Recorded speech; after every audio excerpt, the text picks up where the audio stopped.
వారు గాయపడ్డారేమో. What kind of language he is using? మరి ఈ వ్యక్తి ఎట్లాంటి భాష Why మాట్లాడుతున్నాడు, he is abusing?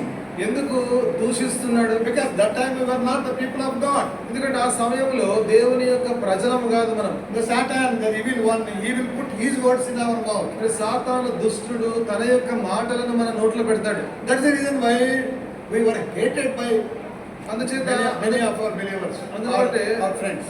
మన స్నేహితులు గాని అనేక మంది విశ్వాసులు మనల్ని మరి అసహించుకున్నారు. But here he says, when you are moving with the Gentiles, how is your behavior? అయితే ఇక్కడ ఏమంటున్నాడంటే 12వ వచనంలో అన్యజనులతో మీరు ఉన్నప్పుడు మరి మీ యొక్క ప్రవర్తన ఎలాగుంది?